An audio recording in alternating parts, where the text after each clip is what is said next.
আসসালামু আলাইকুম, সবাই কেমন আছেন? আশা করি ভালো আছেন।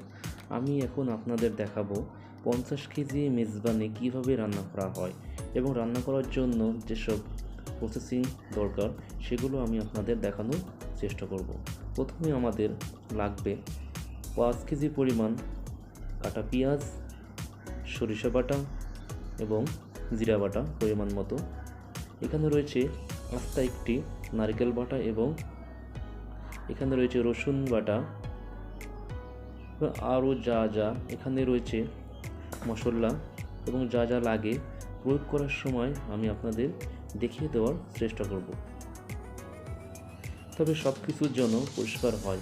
এখানে প্রথমে আমাকে দিয়ে দিতে হবে হলুদের গুঁড়া। 500 গ্রাম হলুদের গুঁড়া 50 কেজি মাংসের জন্য পারফেক্ট।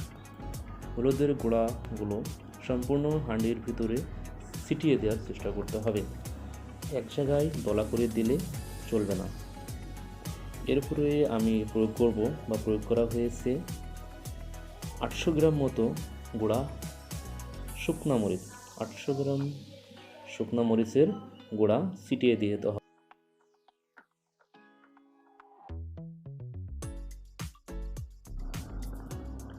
শুকনো মরিচের গুঁড়ো ছিটিয়ে দিতে হবে। এরপর আমরা যেটি প্রয়োগ করব সেটা হচ্ছে ধনিয়া গুঁড়া। ধনিয়া গুঁড়া আমি এখানে 200 থেকে 300 গ্রাম পরিমাণ ছিটিয়ে দিতে হবে। ধনিয়া গুঁড়া এখন আমরা যেটা করলাম, ধনিয়া গুঁড়া ছিটিয়ে দিলাম। এরপরে আমরা যেটা করব সেটা হচ্ছে যা আমরা প্রথমে দেখেছিলাম বেটে রাখছিলাম, এটা হচ্ছে দিলাম কাজু বাদাম বাটা এবং রসুন বাটা। যতটুকু পরিমাণ ছিল ততটুকু দিয়ে দেওয়া হয়েছে, একটু রাখা হয়নি। সব কিছু পরিমাণ মতো দেওয়ার চেষ্টা করতে হবে। এরপরে আমরা যেটা দেব সেটা হচ্ছে জিরা বাটা।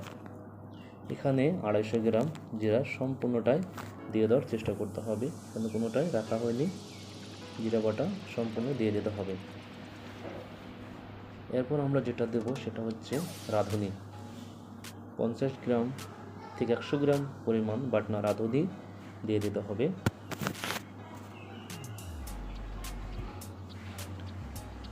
এরপর আমরা যে 5 কেজি পরিমাণ পেঁয়াজ রেখেছিলাম, অর্থাৎ কাটা পেঁয়াজ রেখেছিলাম, সেটা সম্পূর্ণ দিয়ে দিতে হবে এবং হাত দিয়ে সম্পূর্ণ গোস্তের উপরে মিক্সড করে দিতে হবে।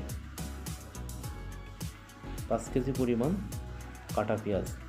এখানে দেশি পেঁয়াজ দিলে একটু ভালো হয়, মাংসর স্বাদটা একটু বৃদ্ধি পাবে।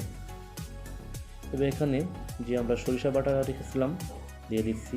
এরপর আমাকে দিতে হবে 1 কেজি পরিমাণ অরিজিনাল অর্থাৎ খাঁটি সরিষার তেল দিয়ে দিতে হবে সম্পূর্ণ মাংসের ওপর। 1 কেজি পরিমাণ খাঁটি সরিষার তেল দিয়ে দিতে হবে। এরপর আমরা যেটা দেব সেটা হচ্ছে 500 গ্রাম মতো লবণ। 500 গ্রাম লবণ এখানে দিয়ে দিতে হবে। লবণের পরিমাণ কম বেশি হলে যখন মাংস অর্ধেক রান্না হয়ে যাবে তখন আমরা টেস্ট করে দিতে পারবো। এরপর আমরা দিব সেটা হচ্ছে তেজপাতা, দারচিনি এবং লবঙ্গ গুঁড়া। তেজপাতা, দারচিনি এবং লবঙ্গ গুঁড়া পরিমাণ মতো দিয়ে দিতে হবে। তারপর যেটা করব সেটা হচ্ছে 3 থেকে 3.5 কেজি পরিমাণ সয়াবিন তেল ঢেলে দিতে হবে। 3 থেকে 3.5 কেজি পরিমাণ সয়াবিন তেল ঢেলে দিতে হবে। এরপর আমরা যেটা করব সেটা হচ্ছে যে আমরা তেজপাতা, দারচিনি টুকরোগুলোকে ছোট ছোট করে দিতে হবে যাতে সহজে গলে যায়। তেজপাতা, দারচিনি টুকরোগুলো ছোট করে দিতে হবে যাতে সহজে গলে যায়। সর্বশেষ যেটা করব সেটা হচ্ছে 500 গ্রাম পরিমাণ মতো টক দই ব্যবহার করা যেতে পারে, দিলে খুবই ভালো হয় এবং দেওয়ার চেষ্টা করতে হবে। 500 গ্রাম পরিমাণ মতো টক দই প্রয়োগ করতে হবে। এরপর সর্বশেষ যে কাজটি করতে হবে সেটা হলো আগুন জ্বালানোর পালা। এখন হচ্ছে আগুন জ্বালানোর পালা। তবে আগুন জ্বালানোর পরে আমি জিজ্ঞেস করেছিলাম, অর্থাৎ বাবুর্চিকে প্রশ্ন করা হয়েছিল যে আমরা যে মশলাগুলো দিলাম তা মাংসের ভিতরে মিক্সড করে নেড়ে দিলাম না কেন। তিনি প্রশ্নোত্তরে বলেছিলেন, যদি মিক্সড করে দিই আগুনের তাপে সেগুলো পুড়ে যাবে, অর্থাৎ মশলাগুলো নিচে যেগুলো পড়ে যাবে সেগুলো পুড়ে যাওয়ার সম্ভাবনা থাকে। এখন দেখছেন এটা মাঝামাঝি পর্যায়ে, একধারে বাবুর্চি মেজবানে রান্না করতেছে, আরেক ধারে কষাই গোস্ত কাটছে। একটা হইচই কাণ্ড, বিয়ে বাড়ি তো হবেই। অর্থাৎ মাংসর ভিতর থেকে একটি মৌ শব্দ, মৌ ঘ্রাণ বের হচ্ছে, অর্থাৎ মাংস রান্না প্রায় শেষ পর্যায়ে। তবে মাংস রান্নার শেষ পর্যায়ে কিছু কথা না বললেই নয়। বাবুর্চি সাহেব এখন মাংস আবার নেড়ে দেবে, এভাবে ঘন ঘন নেড়ে দিতে হবে, অর্থাৎ ওপর নিচ করে দিতে হবে, খেয়াল রাখতে হবে যেন নিচে লেগে না যায়।